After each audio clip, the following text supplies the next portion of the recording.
साथ संगत जी, प्यार से कहना धन्यकार जी। वो परमात्मा का जो दान है, तो ये परमात्मा जहाँ पूरा है तो परमात्मा की दी हुई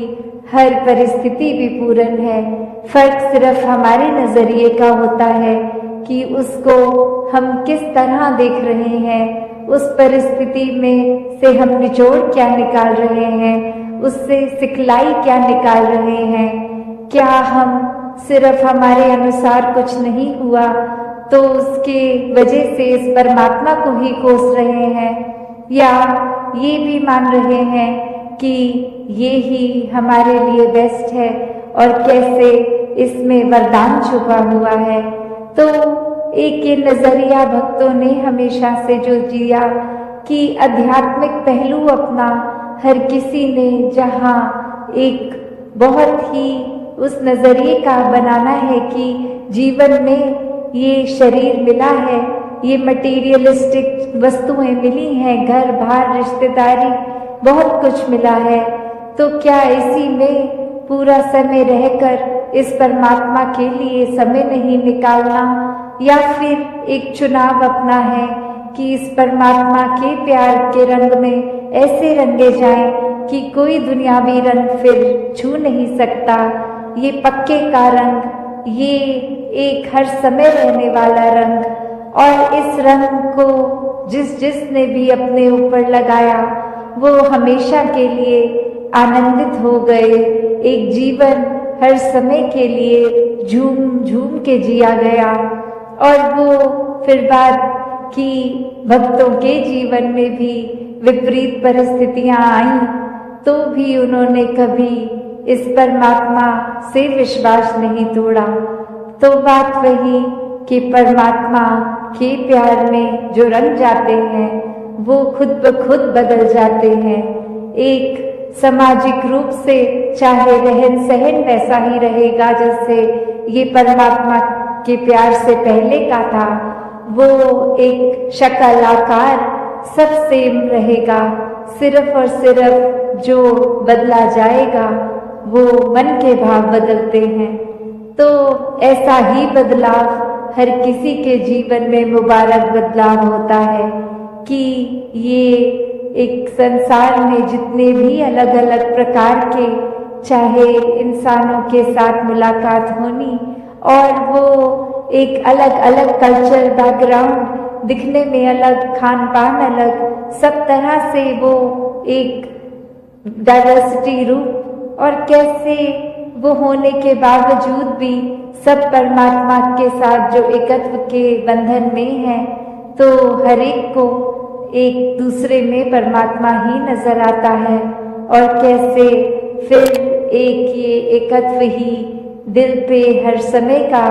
और उससे फिर कोई किसी में फर्क नहीं दिखता, कोई ऊंच नीच, जाति पाति प्रांति कुछ भी फर्क नहीं, सब अपने हैं, सब ही पूजनीय हैं। तो कैसे ये परमात्मा का वास तो पूरी सृष्टि के कण कण में है, और वहीं जो हर किसी में भी, और यही परमात्मा को देखना ब्रह्म ज्ञान है कि इस परमात्मा को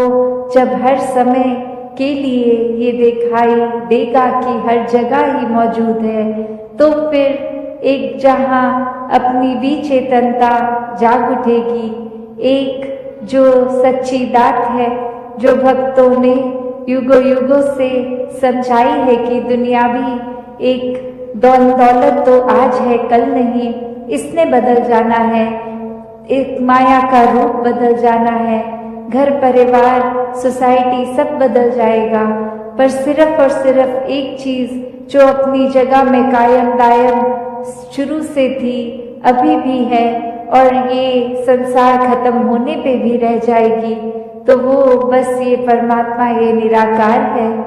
तो इस निराकार को पहचान के जीवन में जहाँ फिर वो समझ भी आ जाती है कि जो कुछ इस निराकार ने दिया है उसका सदुपयोग ही करना है, किसी के नुकसान का कारण अपने आप को या किसी वस्तु को नहीं बनाना। मन में भाव हर किसी के लिए एक शुद्ध विचार रखते हुए हर किसी के लिए फिर वो मन से एक दुआ अरदास कि ये जहाँ किसी के घर में जीवन में एक स्वास्थ्य रूप किसी भी तरह का एक नुकसान हो रहा है तो वो भी एक भक्तों का दिल तो इस तरह पिघलता है, किसी को देखकर ठीक नहीं है तो उनसे ज़्यादा उनका दर्द भक्त समझते हैं। तो कैसे ऐसे वाले जीवन को मुबारकबाद जीवन कहा जाता है। ये एक परोपकारी जीवन होता है, अपने लिए सेल्फ सेंटर्ड होके, सेल्फिश होके, ये अपने ऊपर केंद्रित नहीं, पूरे संसार की भलाई के लिए भक्त अपना जीवन लगा देते हैं कि जीते जी असल में जी लो, अपनी पहचान कर लो, इस परमपिता परमात्मा, इस निराकार को देखकर अपने जीवन में बसा लो। फिर जीवन में किस तरह वो एक एहसास जो हर समय चाहे शुक्राने भाव का हो, भक्ति का हो, विश्वास का हो, प्यार का हो, वो स्वयं ही आने लगता है। ये जीवन फिर एक ऐसा हमारा बन जाता है जो एक मुकम्मल इंसान का जिस तरह का जीवन होता है। फिर इंसान हर एक से उस तरह ही व्यवहार करता है जैसा वाक्य में वो हो, ना कि कोई दिखावा रूप, और वो अंदर से इंसानियत ही होती है जो बाहर भी झलकती है। तो ऐसा ही एक कहानी में भी जहाँ एक इंसान किसी को एक बहुत ही खराब शब्दों का प्रयोग करते हुए, एक बहुत ही भाषा अपनी दूषित, एक आवाज़ पिच इस तरह से बात करके, और सामने वाला फिर भी बहुत ही विनम्रता से एक परमात्मा से भी यही अरदास कि सद्बुद्धि आए,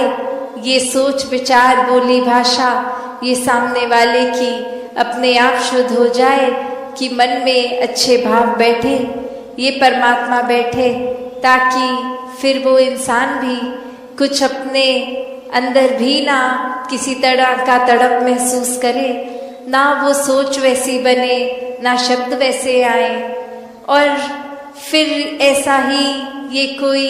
और देखने वाला उस इंसान से पूछता है कि इसने तो आपको इतना खराब बोला, फिर भी आपने आगे से बस परमात्मा से ये अरदास ही करी कि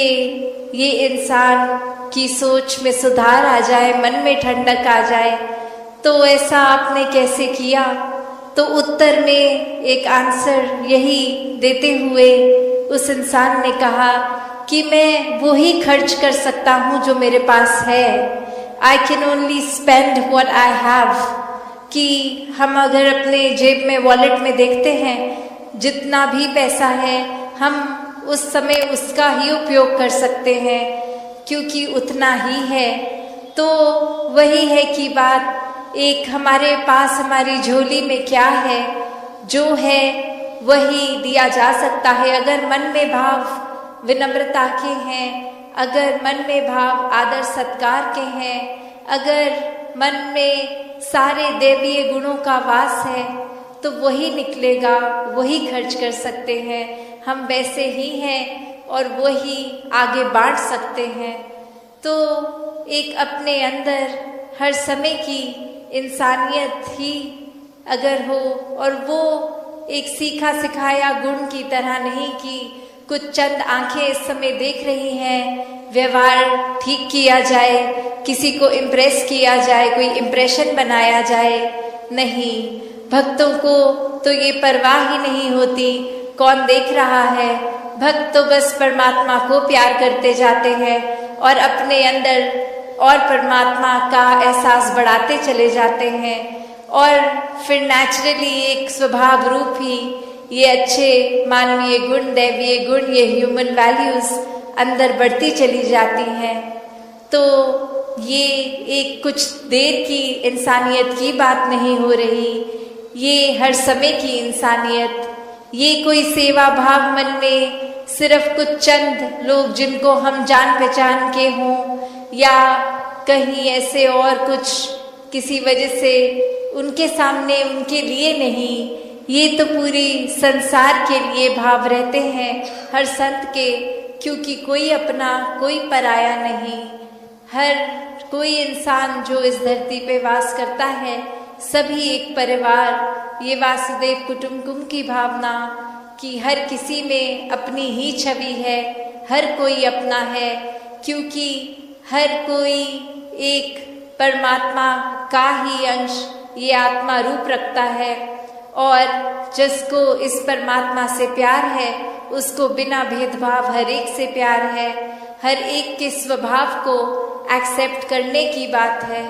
कि ये प्यार अपने आप एक्सेप्टेंस भी मन में ले आता है। फिर ये कंप्लेंट्स खत्म हो जाती हैं, शिकायतें खत्म हो जाती हैं, एक बस ग्रैटिट्यूड ये शुक्राना भाव ही रहता है। तो हर किसी को ऐसा जीवन जीना जहाँ ब्रह्म ज्ञान द्वारा बहुत ही सरल हो जाता है, तो हर कोई ऐसे भक्ति करते हुए अपने जीवन को जीता चला जाए। कैसे मानव जीवन में भी आना, एक धन भाग की इतनी 84 लाख योनियों से ये आत्मा तड़पती हुई अब मनुष्य के शरीर में है, जब परमात्मा की प्राप्ति इसी शरीर में रहकर हो सकती है, इसी जन्म में होनी है। तो ये एक मुबारक पात्र, एक जीवन, और अब इस जीवन को पूरी तरह ऐसे ही जी सकते हैं जो मनुष्य ने इस परमात्मा को देख लिया, ये ब्रह्म ज्ञान द्वारा निराकार के दर्शन करके फिर जीवन में हर पल ज्ञान को जीना, इस निरंकार के एहसास में सेवा सुमिरन सत्संग करते हुए जीना। तो ये जीवन भी जहाँ एक धन्य रूप है कि यही अवसर है, इसको चाहे तो धन्य कर लें परमात्मा के साथ मन को जोड़ के, या चाहे तो इस मनुष्य जीवन को गवा दें, और फिर जो गवाएंगे वो नुकसान उन्हीं का होगा कि एक अवसर सुनहरी मिला भी एक परमात्मा के एहसास में रह के भक्ति में मन को चूर रखने का, पर एक ध्यान जीते जी फिर घर बार एक और अन्य, एक मटीरियलिस्टिक, एक दुनियावी, एक धन दौलत, एक उसी में ही लगा दिया। और कैसे जिन्होंने संसार के चाहे सुख सुविधा उस रूप में हो या ना हो, फिर भी अहमियत संसारिक वस्तुओं को नहीं परमात्मा को ही दी, उनके जीवन में वाकई ही असली धन उनको मिल गया। कैसे जीवन में जीते जी फिर उन्होंने एक ना कि सिर्फ असली मानव की तरह अपना जीवन जिया, पर वो आगे भी सबको प्रेरणादायक ही जीवन जीते गए, जहाँ किसी को उनको ये नहीं बोलना पड़ा कि हमारे जीवन को देखो, हमारा जीवन कितना अच्छा है, पर औरों ने खुद ही ये देखा कि जो परमात्मा से जुड़ गए हैं ब्रह्म ज्ञान द्वारा, उनके जीवन से कितनी ज्यादा शिक्षा मिलती है। एक वो वाक्य ही मनुष्य के सिर्फ शरीर में ही नहीं है, एक मनुष्य का असली जीवन जी रहे हैं, सारे मान्य गुण उनमें हैं, दिव्य गुण उनमें हैं। वो फिर एक प्रेरणादायक इतने कि सिर्फ उनके जीवन को ही वो जी रहे हैं इस परमात्मा से जुड़कर भक्ति में रहकर, और वही अन्य व्यक्ति भी उनके जीवन को देख रहे हैं और यही इच्छा आ रही है कि इनके जैसा ही जीवन हमारा भी हो जाए। तो ऐसा जीवन जीना कोई किताबी बातें नहीं है, या फिर कोई वो बात नहीं है कि पहले त्रेता में, सतयुग में, द्वापर में ही ऐसे जीवन जिए गए। अभी अगर आज के दौर में भी देखें तो ऐसा जीवन भक्त आज भी जीते हैं, जो चाहे रहते तो इस संसार में ही हैं और संसार को त्याग के भक्ति नहीं करते। इस संसार में, इसी घर गृहस्थी में, धन दौलत एक रूप जो भी हो,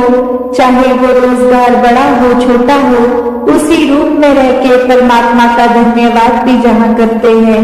वही एक परमात्मा के आश्रय अपने जीवन को हर पल चलाते हैं कि जो परमात्मा ने दिया उसी में शुक्राना, ये परमात्मा का धन्यवाद। तो कैसे अपने जीवन को हर कोई एक ज्ञान की रोशनी से एक बहुत ही सहज और सरल जीवन जी सकता है, जिस जीवन में दिखावा मात्र नहीं रह जाता, एक असली सच्चाई से इस परमात्मा से जुड़कर जीवन में खुद भी एक अपने रोशनी ही करा जा सकता है, फिर वो मन का ठहराव अपने आप आ जाता है। तो भाव वही कि संत जो होते हैं उनको फिर एक दुनियावी